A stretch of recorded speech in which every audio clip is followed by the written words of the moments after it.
که دنیوي امورو کې سړی د والدینو نافرمانی کوي نو دا جایز دی که ناجایز دی.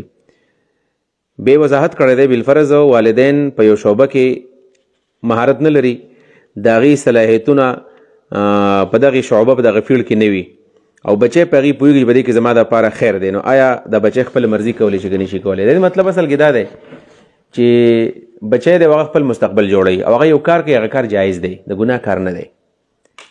یو جایز کار دی، به طور مثال یو بچی دی هغه وایي چې زه ځم او ځان ډاکټر جوړوم، یا یو بچی وایي چې زه ځان انجینیر جوړوم، ځان عالم جوړوم، پروفیسر جوړوم، خو پلار ته د ډاکټر او پروفیسر او انجینیر نوم په دې نه پوهېږي دا څه شی جوړېږي، نو پلار دی نه ګوره چې دا کار به نه کوې، که دا کار دې وکړو نو ګوره داسې داسې به کومه.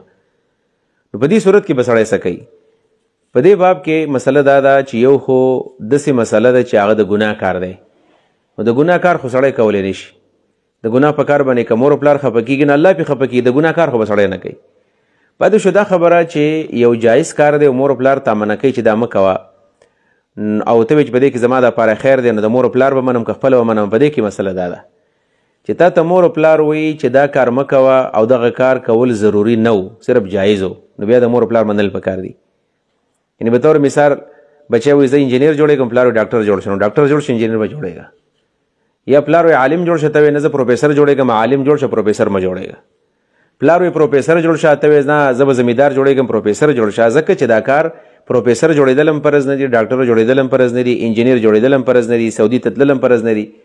یا بچی دی هغه وایي چې ډېر غربت دی او زه سعودي ته ځم او ډېرې پیسې به وګټم او ریالونه به وګټم، او پلار ته وایي خیر دی 2-3 کاله پس به ستا خواله راځم. پلار وایي نه نه به ځي، پیسې مې نه دي په کار خو ځی به نو. په دې صورت کې به د پلار مني او نه به ځي، سعودي ته به نه ځي او نه به کراچۍ ته ځي، نه به لاهور ته ځي، نه به دغه سبق وایي، ځکه چې دغه شی ویل لازم خو نه دي.